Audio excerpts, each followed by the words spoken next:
3 ខែអញ្ចឹងនៅក្នុងផែនការ3ឆ្នាំយើងប្រើกระดาษមួយស្លឹកទេហើយផែនការ1ឆ្នាំក៏យើងប្រើតែกระดาษរួមមួយស្លឹកទេដែលគិតចាប់ពីខែធ្នូរហូតទៅដល់ខែសីហាចុងឆ្នាំទី1របស់យើងនៅយើងពងបរៀនអញ្ចឹងចំពោះផែនការ3ខែយើងប្រើ3ស្លឹកមានន័យថាក្នុងមួយស្លឹកមាន3ខែនេះខែធ្នូខែមករាខែកុម្ភៈអានេះមានខែមីនាមេសាឧសភាចុងក្រោយខែមិថុនាខែកក្កដានិងខែសីហាយើងទាំងអស់ប្រើ5ស្លឹកអញ្ចឹងដំបូងនេះយើងបញ្ចូលពីផែនការ3ឆ្នាំអញ្ចឹងដើម្បីធ្វើផែនការ3ឆ្នាំនេះបានយើងត្រូវមានទិន្នន័យទាំងអស់នេះយើងហៅថាទិន្នន័យមូលដ្ឋានហើយទិន្នន័យមូលដ្ឋាននេះទទួលបានពីការប្រឡងតេស្តដើមឆ្នាំប៉ុន្តែកម្រិតថ្នាក់ទី1អត់បានប្រឡងតេស្តដើមឆ្នាំទេព្រោះត្រូវយកតេស្តចុងឆ្នាំពីថ្នាក់មត្តេយ្យមកអញ្ចឹងចំពោះតេស្តដើមឆ្នាំថ្នាក់ទី1ត្រូវឲ្យគាត់នឹងធ្លាក់ទាំងអស់អញ្ចឹងមានន័យថាបើសិស្សណាខ្ញុំនេះ50%ធ្លាក់ទាំងអស់គ្នាគឺស្មើនឹង 100% អញ្ចឹងសិស្សសរុប50នាក់ដែរធ្លាក់ 100% អញ្ចឹងចំពោះទិន្នន័យមូលដ្ឋានទាំងភាសាខ្មែរនិងគណិតវិទ្យាគឺត្រូវដាក់ដូចនឹងទាំងអស់ចំពោះថ្នាក់ទី1តែបើថ្នាក់ទី2ដល់ទី6ត្រូវកម្រិតផ្សេងទៀតបន្ទាប់មកយើងត្រូវកំណត់3ឆ្នាំតទៅមុខទៀតអញ្ចឹងអានេះជាទិន្នន័យមូលដ្ឋានហើយនៅចុងឆ្នាំ2026ចុងឆ្នាំ2027និងចុងឆ្នាំ2028ហ្នឹងត្រូវមានទិន្នន័យដូចម្ដេចដើម្បីដឹងថាគោលដៅចុងឆ្នាំទី1ហ្នឹងយើងត្រូវយកសិស្សជាប់ប្រមាណអ្នកហើយនិទេស ABC និងប្រមាណអ្នកអញ្ចឹងត្រូវមើលទៅតាមគម្រោងផែនការគោលដៅដូចនេះអញ្ចឹងចំពោះអ្នកចូលគម្រោងជីពឆ្នាំទី1មានតែឆ្នាំមុននឹងគេប្រើគម្រោង ABC 17%ប៉ុន្តែខាងសាលាខ្ញុំនេះចូលឆ្នាំទី2អញ្ចឹងគម្រោងគោលដៅត្រូវឡើងដល់ 24% មានន័យថានិទេស ABC នេះធ្វើម៉េចឲ្យបាន24%អញ្ចឹងខ្ញុំត្រូវយកទិន្នន័យ4% 6% 14% 20 26 30ដែលគ្រប់ 100% ហ្នឹងត្រូវបំពេញចូលគោលដៅចុងឆ្នាំ2026អញ្ចឹងលោតបន្តទៀតឆ្នាំទី2ដែលបន្ទាប់ពីឆ្នាំ2026 2027នេះត្រូវយកគោលដៅ 40% ហើយឆ្នាំចុងក្រោយឆ្នាំទី3នេះត្រូវយកគោលដៅរហូតដល់ 52% អញ្ចឹងខ្ញុំដាក់ចូលក្នុងតារាងដើម្បីបញ្ជាក់ឲ្យច្បាស់អញ្ចឹងចំនួននិទេស A នេះត្រូវយកដល់ 4% អញ្ចឹងចំពោះ 4% គិតចំពោះសិស្សយើងតើប្រហែលនេះអញ្ចឹងត្រូវយក4ចែកនឹង100គុណនឹងចំនួនសិស្សជាក់ស្ដែងអញ្ចឹង 4% នៃ50នាក់គឺ2នាក់តមក 6% 3នាក់ 14% គឺ7នាក់តែពេលខ្លះ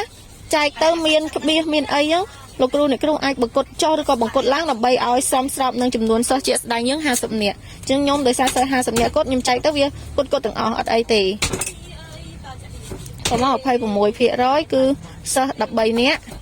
ចុងក្រោយ 30% គឺសិស្ស15នាក់អញ្ចឹងបូកសរុបចូលគ្នាទាំងអស់គឺសិស្សខ្ញុំ50នាក់ដដែលទិន្នន័យសរុបគឺ 100% ហើយអាចត្រូវផ្លាស់ប្ដូរអីបានទេព្រោះអានេះជាគម្រោងគោលដៅដែលគេកំណត់ឲ្យយើងត្រូវតែធ្វើឲ្យបាននៅចុងឆ្នាំប៉ុន្តែបើទិន្នន័យជាក់ស្ដែងចេញបែបណាក៏យើងនៅតែដាក់បែបហ្នឹងដែរអញ្ចឹងគម្រោងហ្នឹងយើងគ្រាន់តែកំណត់ទុកទាំងភាសាខ្មែរនិងគណិតវិទ្យាចំពោះថ្នាក់ទី1ហ្នឹងត្រូវតែសេដូចគ្នាដែរបំពេញគោលដៅឆ្នាំ2026ខ្ញុំហើយចាំពេលលទ្ធផលជាក់ស្ដែងនៅចុងឆ្នាំបែបណាចាំយើងបំពេញ3កំហំតាមក្រោយអញ្ចឹងយើងត្រូវមកកំណត់គោលដៅឆ្នាំ2027វិញម្ដងអញ្ចឹងយកគោលដៅ8និទេស A លោដល់ 8%ជុំ 8% សិស្ស4នាក់ 15% អញ្ចឹង 15% នេះក៏វារៀងលើសខ្វះគ្នាដែរអញ្ចឹងអាច 15% ហ្នឹងខ្ញុំថា7នាក់ដែរតាហើយនឹង 17% ខ្ញុំថា9ពីនឹង8រួចគ្នាវិញ 30% គឺ15នាក់ 20% 10នាក់និង 10% គឺ5នាក់អញ្ចឹងពេលបូកចូលគ្នាទៅឃើញសិស្សសរុប50នាក់ដែរទិន្នន័យ 100%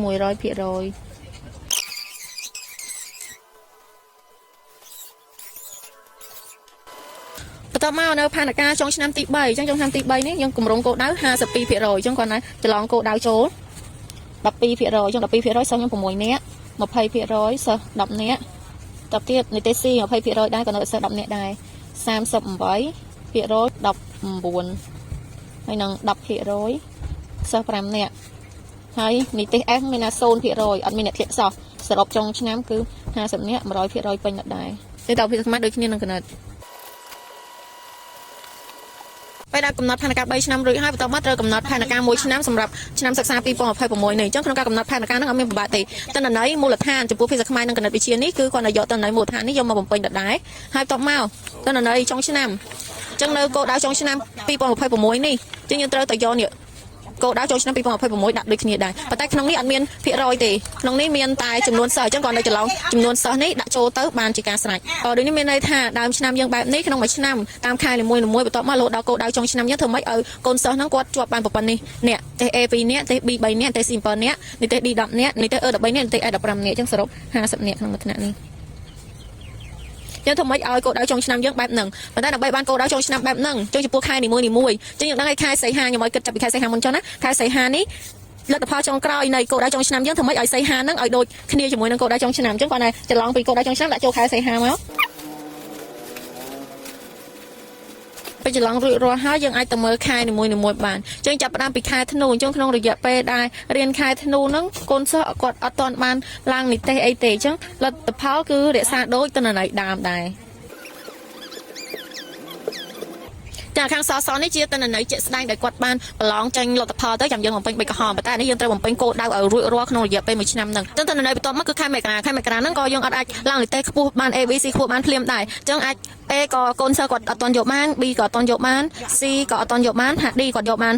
5នាក់អាហ្នឹងយើងគិតរៀបចំខ្លួនឯងទេធ្វើម៉េចឲ្យបូកសរុបក្នុងមួយជួរហ្នឹងឲ្យបាន50នាក់អញ្ចឹងខ្ញុំដាក់ឡើង5នាក់ដែរអញ្ចឹងនេះ5 10អញ្ចឹងនិទេស S សល់តែ40នាក់ទេតែសរុបសិស្សទាំងអស់យើង50នាក់ដែរចំពោះខែមករាខ្ញុំកំណត់បែបនេះតែលោកគ្រូចង់កំណត់អីម៉ូតអីផ្សេងក៏បានដែរអាចថានិទេស C នេះម្នាក់និទេស D នេះ2នាក់និទេស E 5នាក់អញ្ចឹងធ្វើម៉េចឲ្យបូកសរុបចូលគ្នាទាំងនិទេស S នេះទៀតឲ្យស្មើនឹងសិស្សសរុបរបស់យើង50នាក់តោះមកខែកុម្ភៈក៏ដូចគ្នាដែរអញ្ចឹងខ្ញុំអាចចាប់ផ្ដើមឡើងនិទេសបន្តិចៗដែរអញ្ចឹង A អត់ទាន់មានទេអាចថាឡើងនិទេស C ហ្នឹង2នាក់ព្រោះវារត់ឡើងតគ្នាអាចឡើង7នាក់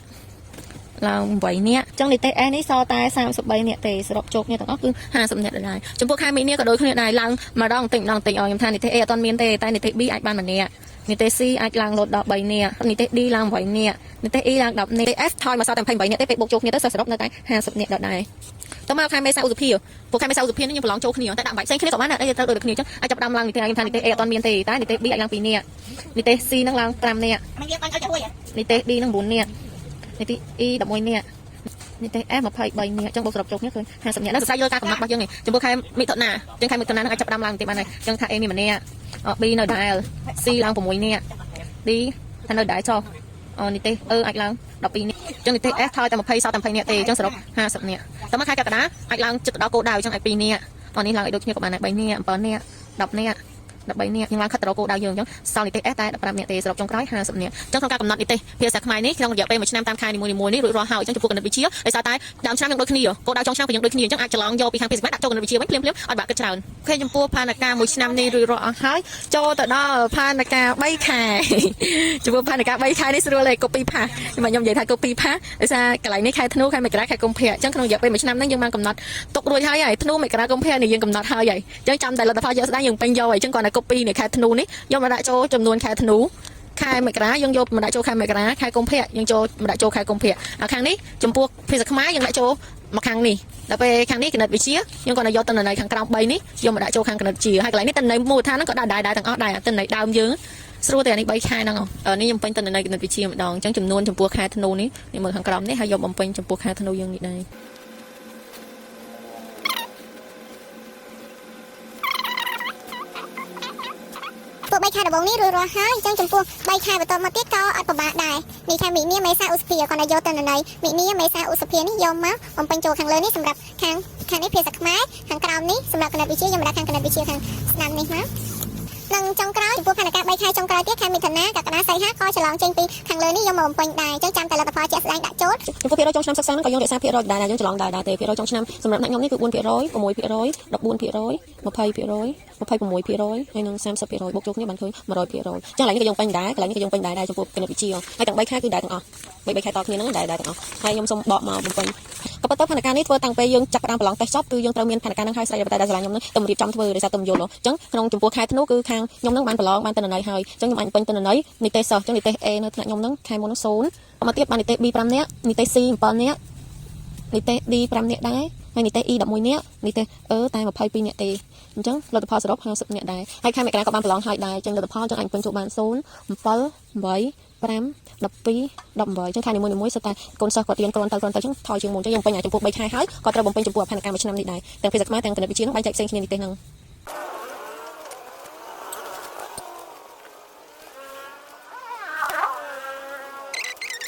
vô can này nom nhung comment tập ban năng đa là cơ mê chùm ngó ấy ai xua nom nhung mình tham trong comment các bạn không chat các bạn đài nhung đăng ấy tham tiếc chùm ai chui này nom fan Oh, thank you so much.